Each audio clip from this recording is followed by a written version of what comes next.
Ladies and gentlemen, welcome back to another episode of Going the JC Route. I'm JC. The boys are here. One of us is under the weather. Sorry about that. But today we have some interesting topics to talk about because we're going to lead the show with the same shit always happens.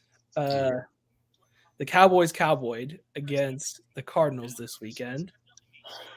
And I'm just gonna let the man, the myth, the legend, Mr. AJ Brock, say his piece to start. You're gonna let Sicko make the piece first? Yeah, because you're ready. Here's the reality of it, right? We know you have something to say, so we're gonna let you say it. All right.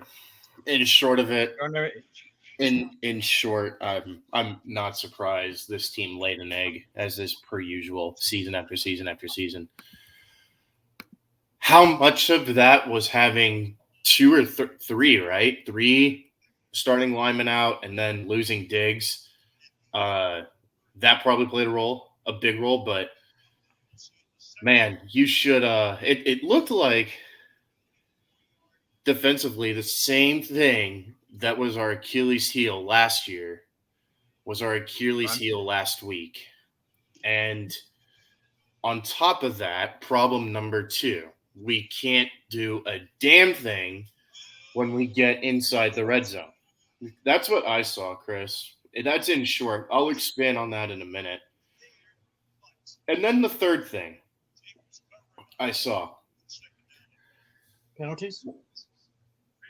That's the third thing, which 10 penalties and a half. I'll expand on that in a minute. Then the fourth thing, thank you for reminding me about the penalties. The fourth thing I have is this.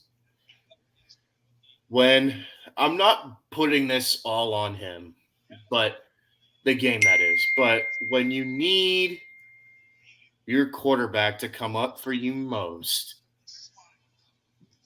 he fails to do it again and throws a ball into triple coverage on a 3rd and goal. Yeah, and it was – from what I've seen, it was not a good throw either. It was late.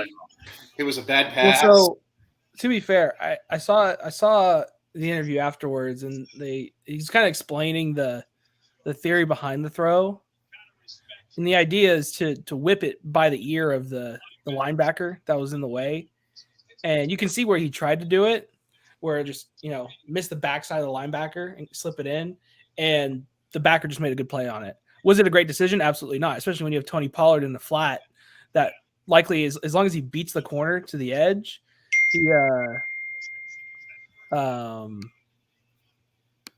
I going to say? If he beats the corner to the edge, he scores. And honestly, I trust Tony Pollard one-on-one. Just to be yeah. Yeah, I mean, well, the thing is that, I mean, it was, I mean, the run, we saw a little bit of it from the Giants in the first half of the first game, where they were running the ball fairly well in that first drive, but then they got behind the sticks and they were forced to do something else with that. But yeah, they really exploited our run defense. That's the first thing. That's the first thing. Connor had 180 yards rushing, something along those lines, right? I mean, James, is that right? Correct me if I'm wrong. I don't remember, but I know he had a decently big game. He had a huge game. And it's funny how the Cardinals went right after the Cardinals went right after the one weakness the Cowboys had qualms with last year, the running defense. And they proved that if you do it the right way, we hadn't actually addressed the problem. Hey, hold on.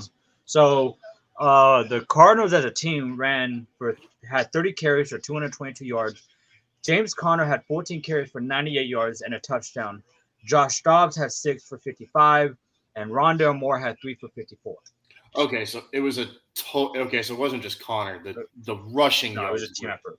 So what did that add all up to again? I can't math right now. I'm saying 222 yards, which is insane. You, as a defense, you're not going to win very many games when you give up over 200 on the ground. No, and you're not. And outside of Trayvon Diggs being out, I mean, that was basically it. Outside of that, your defense is healthy. So it's like you lose one of the leaders on your team, and it's just like, fuck. And not to mention, even though you lost him and you're on the same caliber, Donovan Wilson came back. Yeah. So Oh, I don't know how much of that got addressed in the offseason, based on, there we go, what we saw last week, that's still an issue that needs to get addressed and hasn't changed. Then moving on to the red zone. oh. How many That's times been did an we issue. how many times did we hear last season that Kellen Moore was the problem? More than we can count, right? And the year before that. Yeah. More than we can Yep. count. And in the offseason, I don't know about you two, but I heard time after time after time that Mike McCarthy was going to do a much better job calling plays to fit Dak's needs, to fit our offensive teams, to fit our offensive team. That was going to help to production in between the 20s and in the 20s. I heard that more times than I can put my hands on. And right now, we're one of the worst teams in the red zone. And honestly, it looks worse and more lethargic. That's just what I've seen. Well, in the unfortunately, past weeks. what's really interesting is I'm not sure if I was ever 100% sold on Kellen Moore being the problem, because in the last 3 years or so, when Dak's been healthy, we've had a top 2 scoring offense in the league. More times than not, a top scoring offense in the league. And the qualm was the consistency, right? Was we'd go on these big runs where we score in, loads, and then we'd go stale. And I think that was part of the reason why he got kind of scapegoated last season was, well, if we can find some consistency on offense, then we'll be better. And this year, we've more or less been consistent, just consistently mediocre. And it's while our been very defense lackluster in the red zone. while our defense is still, solid, I mean, we had a dud of a game against Arizona. I'd venture as far as to say is we probably don't see that kind of effort again this coming week, but who knows, right? It's Bill Belichick. I've got something to add on that later, but I'm with you that I wasn't sold either that Kellen Moore was the problem, but it just even the play calling in general this past weekend, it just didn't make sense. How many times did they run the ball in the 20 in critical moments that you had to throw the ball? I mean, it was clear. That's what you do in that situation. You had to throw Well, they did that. They did that several times in the fourth quarter, down by, was it 12? Something like that. At least it was three scores. like 5 minutes. There's like 5 minutes left to go in the game, and they're handing it off to Pollard. And it's like, you got to go. You got to move. And it's just the execution in the red zone is terrible. But James mentioned something that I want to go back to. Then I want to address penalties. He said something about our defense and, getting even though we lost Diggs, like our secondary is still pretty much, for the most part, in decent shape, which it is. Our secondary got exposed out the ass this past week. Well, and here's so for me, again, I didn't necessarily get to pay too much attention to the game this week, and this is where I'm going to kind of rely on you guys to give me a little bit of feedback on it. As far as, did our defense truly get exposed this week, or was it just a little bit of a dud effort wise? And what's the word for it? Laying eggs. I think it's one of those. Yeah. Was it just a bad overall performance? I think Chris would agree. Execution is the word I'm looking for. I think Chris would agree with me. I think mentality wise, they went into that game not thinking Arizona's the worst team in the league. I think that's part of it. That's part of it. The short answer is I don't know. Time is going to tell. I think that's what I was going to say. Time is going to I think it's one of those things that time is the thing. Oh, we know we could come out against New England this week and just dominate, right? I'm going to. You also have to look at the history. In a moment, I'm going to touch on that. You also have to look at the history, historically within the last several years, our running defense has been dreadful. And we thought that it was going to be maybe fixed a little bit, and it looks like it hasn't. And then the secondary has been shaky as well. So, based on history, you have to go with it. Has it gotten better? It may be about the same, but like Aiden was saying, time will tell. I mean, we just have to wait and see what they do against New England, and then ultimately what they do when they get better teams, because they will get better teams. I would say in these next 2 weeks, it's going to tell us a lot. But before I get to that, I do want to mention this. Penalty-wise, WTF. And so that kind of goes back to my 13, question of, was it just 107. truly we got exposed, or was it just a terrible execution game? So I would lean to say I don't know. Somewhere in between to where it's both. Because here's the thing that happens, right? Games that good teams typically lose are games that the good teams don't execute properly and they don't have good discipline. And that tends to lend itself to situations where a really good team decides, oh, hey, we're playing an inferior team. Let's, sleepwalk through the week, come into this game and just win based on talent. And you get there and you're like, oh, we're going to get, 10 penalties and they're going to out physical us and just do their thing. And that's why you can't do that kind of shit in the NFL. No. And that also goes back to coaching. It was 13 penalties for 107, if memory serves me right. 108. 108. Oh, no. Yeah, you're right. You're right. Yes. 107. I was right for once. That's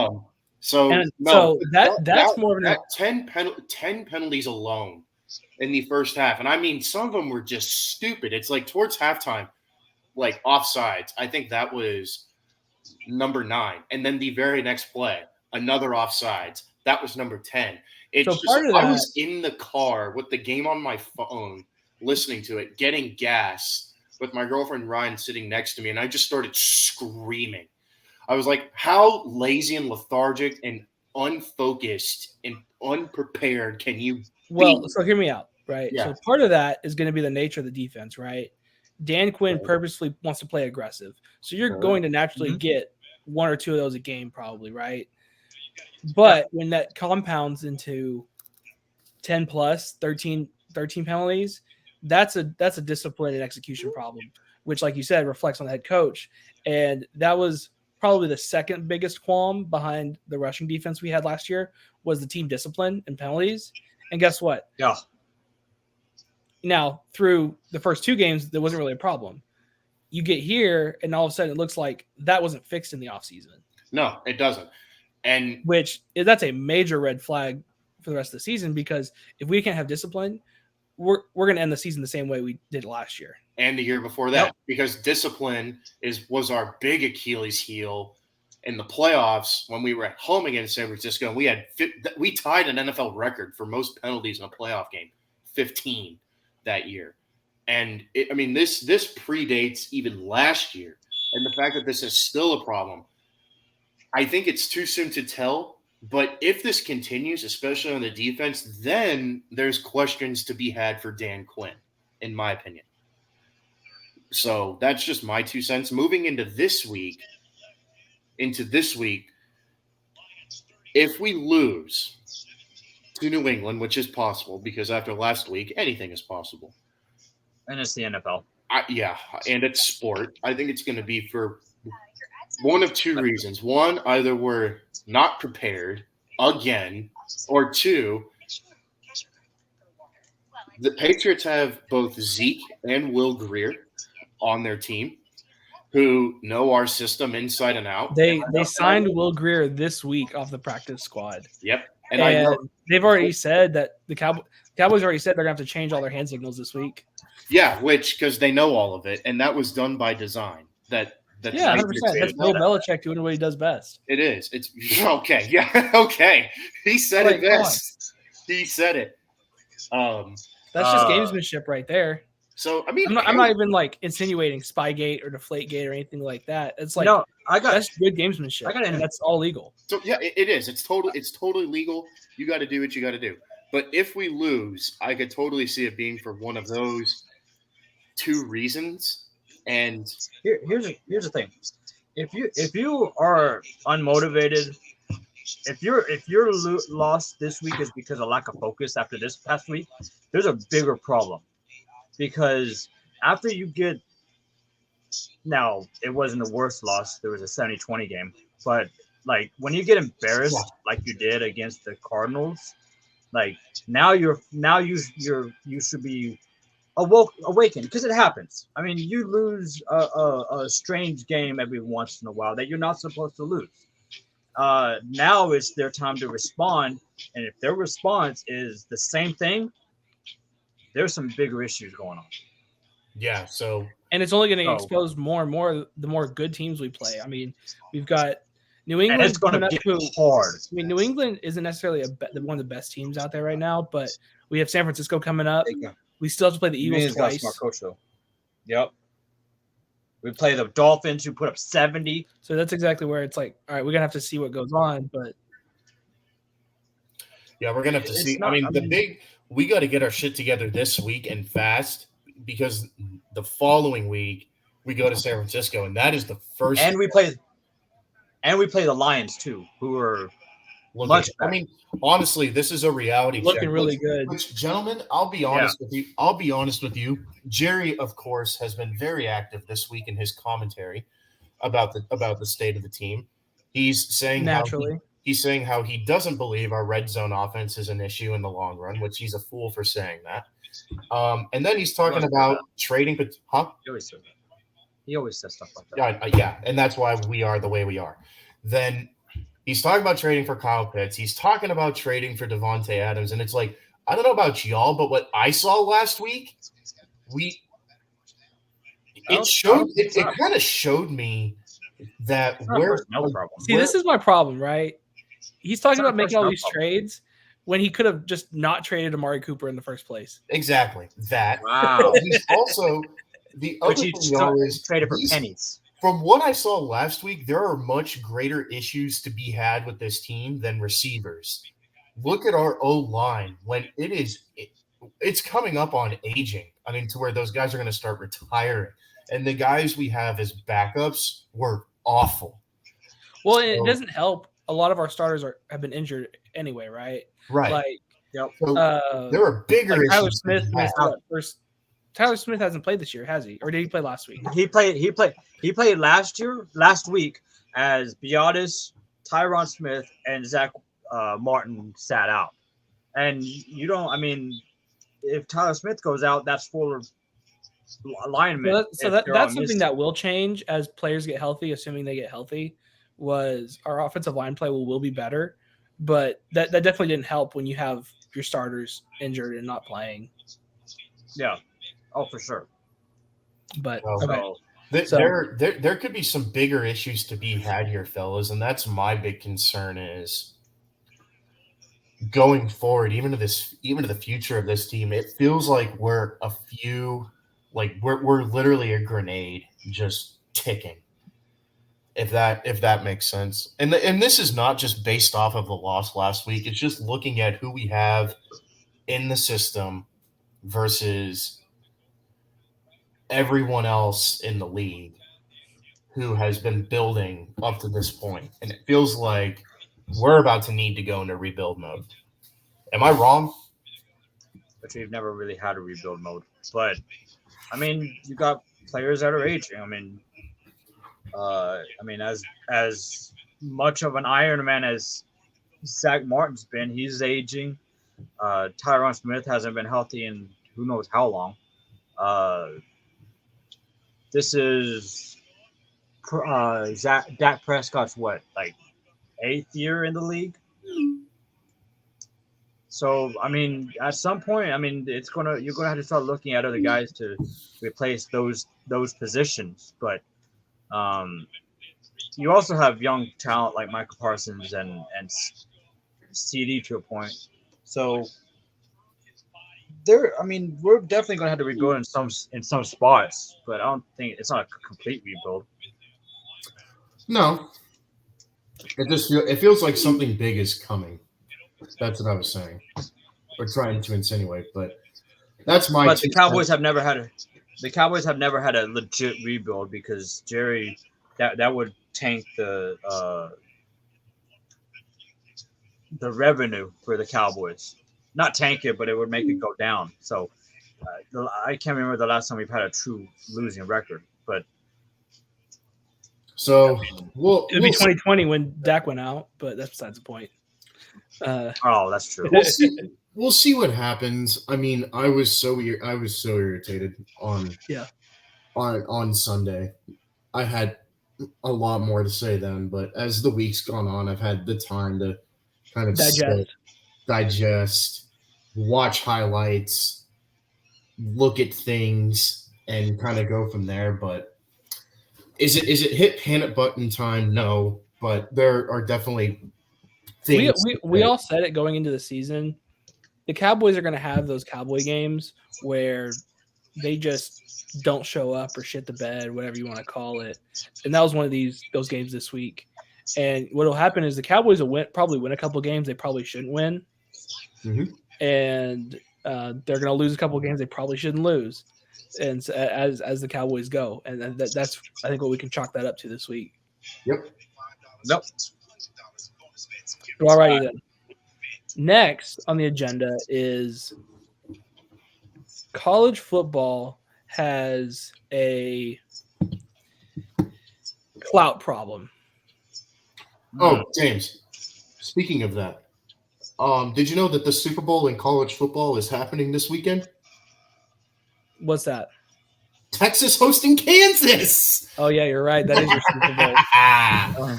That is Texas' Super Bowl. You're right. Be careful, man. Kansas will sneak up on you. But no, really, college football has a clout problem, and where it's coming from it's originating with Deion, right? I'm sure anybody that's been following college football to this point, this season especially, has been following the saga of Deion Sanders. And whether they want to or not. Exactly, whether you want to or not, because every media outlet ever is pushing it in your face. And what has happened is not only is there been an influx of fans that are not necessarily following college football, but they're following Deion. And now they are louder than ever. And so it's super annoying. But what we're also seeing is, as a result of how Deion is, I don't want to say performing, but behaving in his interviews and how he coaches his team, which, to be fair, he's a good coach, right? But what we're seeing is more and more coaches come out and being bolder with the media.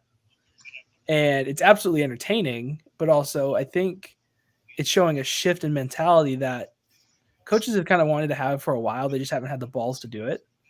So I think that's going to be a lot of, fun things to say, right?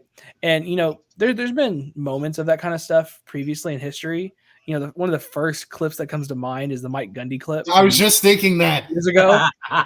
I'm a man. I'm 40. You want to come after someone, come after me. I'm a man. I'm 40. Right. And now you're just seeing more and more of it now after Deion's going, the whole sunglasses thing. Colorado, you've got Jay Norvell saying, when I was growing up, when people were talking to me, I take my hat off, take my sunglasses off. And you got Deion clapping back. And now you have other coaches not only clapping back in response to Deion, but to other people everywhere, right? We saw it. We saw the clips come out. And my goodness, did you guys happen to see that recap video Oregon posted? Yes, I did. Just I haven't looked at it. It's 5 minutes highlights. You can just go to Twitter or wherever. 5-minute highlights, and it's just putting Colorado on blast. And it's like half the video at the beginning is just Colorado talking shit, dancing on the yellow, talking smack, all this and that. And then we saw the clip arise, I think Saturday, of Dan Lanning before the game saying they're playing for clicks. We're playing to win wins. championships. It's wins. Win, right. We're playing to win. They're playing for clicks. And guess what? Oregon went in there and whooped up on them pretty hard. Now, to be fair, right? They did. Deion owned that. He said, hey, we talked our game. We couldn't hold that up. we'll take it on the chin and we'll keep moving, right? Which you have to respect. You have to respect somebody who can talk, but also be humble enough to be able to be like, we didn't get it. At the end of the day, that's all we ask, right? Is if you're going to talk shit, own it when you're right and celebrate it when you're right, but also own it when you're wrong. Well, and that's where people get frustrated, right? Is they'll talk smack, but then when they're wrong, they'll walk it back. Well, the thing is that with primetime, I mean, I didn't watch him get a chance to watch him, but we know that as a player, he was very, he had that very kind of, he was going to talk trash to you, and he was going to do all kinds of antics. I mean, he's got his own dance, whenever he scores. So that's the type of person he is. So we know what kind of, you have an idea of what kind of person he's going to be when he becomes a coach. And I mean, he has done that. He's done the whole sunglasses thing. He did the whole Oregon thing, which personally I'm not a huge fan of, because you've given a team bulletin board material. Like you don't want to give a team, and I feel like he should probably know that, but you don't want to give that team motivation to go and kick your ass. And he did that. But yeah, I mean, as long as you're owning up to it after the fact, I don't see a huge problem with it. The biggest problem I have with all of this stuff is the media blowing Colorado up. Like they blowing Colorado up way more than they should be because of Deion. Yeah, well, and it'll die down. This week is probably the last major game Colorado plays in a while. Now, I think they're going to keep it closer than we think against USC. I'm just not sold on their defense because USC's defense is awful. Neither am I. But here's the thing: after this week, Colorado's matchups aren't necessarily marquee for a while, and so that'll have them cool down a little bit. But what we're seeing now is we're seeing other coaches open their mouth a little bit more with the media, right? During game day Saturday morning, you get Lee Corso calling Oregon State, Washington State the Nobody Wants Us Bowl, which is absolutely true, right?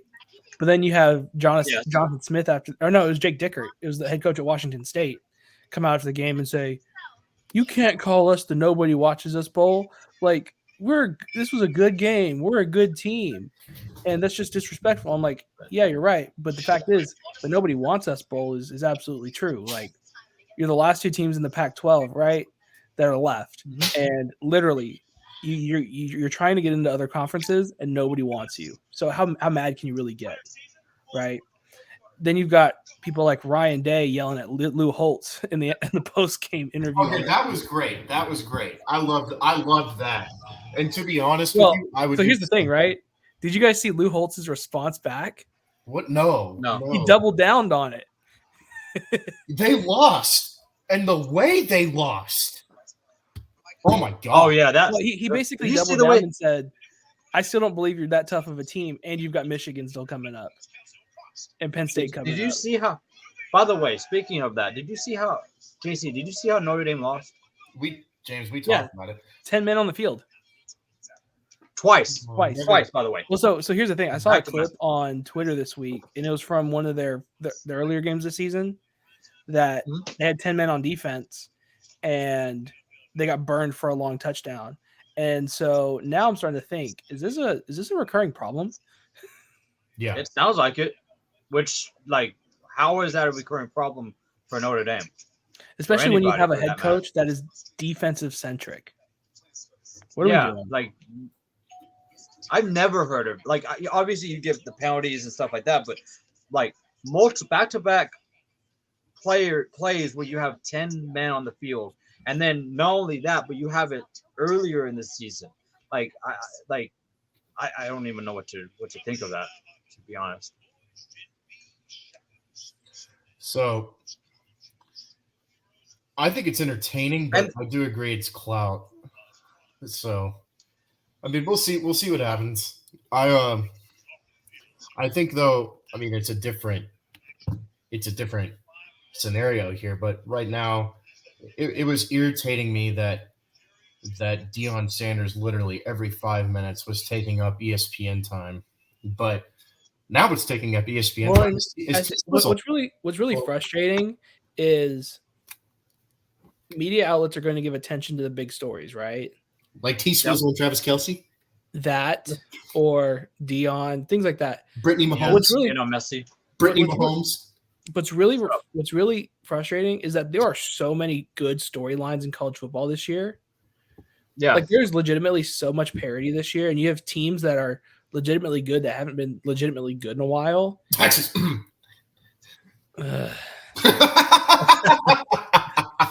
Number 3, baby. Number 3. Oh, you can make the argument for Texas, but there's also Florida State. Mm-hmm. Yeah.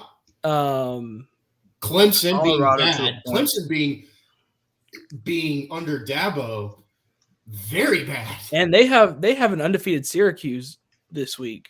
Yeah. Which I don't think Syracuse is very legit, but imagine they play Clemson and Clemson starts 2-3. Oh. So you've got Clemson, and who knows what they're doing. I mean, and I'm reaching here, but to make your point, another story. The Chad Morris effect. The Chad Morris effect. You've got Oklahoma. Are they back, or is it their schedule? So there's so many things that they're what that we want media to cover. Yeah. And they're not covering it because they're just focusing on the biggest stories in the what's hot in culture in the pop culture right now. When all we really want to see is we want to see the content of football, not the flashy, not the clout stuff. And that's the reality of it is, right? If Deion loses this week, they're going to 3-2, and guess what? They're probably out of the Pac-12 race because there's so many good Pac-12 teams this year. Oh, another team that's legitimately good this year, Washington. Nobody's really talking about how good Michael Penix is. Well, he's probably the Heisman favorite right now. Oregon State, UCLA. I mean, it is the Pac-12 in a whole in its last year might be the best conference in the country this year. Their swan song is fantastic. So far, their swan song has been fantastic, and I mean, it's exciting to watch. Literally outside of this next year. Outside of Cal, Stanford, and Arizona State, the Pac-12 is legitimately pretty good. It's very interesting to look at all those teams and wonder who is going to be in the Pac-12 championship game, because we've joked about it for years that the Pac-12 is but they've truly become. I believe at the beginning of the season I picked Washington and USC. Or Washington and Utah. And I still feel very confident in Washington coming out of the Pac-12 right now. Mm-hmm. I picked USC and Oregon. I think Washington still has some questions on defense, but their offense is legit, and Michael Penix will put up 40 every game if you need him to. Sure. Yeah. So, yeah. So that's really where it is. We're just kind of frustrated with the coverage of college football when there's so much good college football this year. We want the coverage on the football, not the stupid shit. But that's just our qualms. But T Swizzle. Hey, rumors are she's gonna be at the game again this week. You know, what was it you told me that somebody tweeted? Either it's going to be the best power couple in the NFL. This is either going to finally be True Love, or it's gonna be her best album yet. Either way, it's going to be positive for her. It's an absolute fact. It's going to be one way or another. We don't know what it's going to be, but we'll take it regardless. And hey, James, remember we get the Super Bowl this weekend. Yeah, I'll be watching Texas and Kansas. That's all we need to know. But this was a quick episode this week. And appreciate everybody for watching and listening. And my Hogs are going to beat A&M this weekend. Yours. Yeah, mine. Shut up. I'm actually going to the game, you fake fan. Oklahoma might actually put Matt Campbell in the ground for good this week, which I hope. Like I said, thanks for listening. Thanks for watching. We'll catch y'all next time. See you later. Always Cowboys for life. Unfortunately. Sure. Even though they're causing pain and suffering.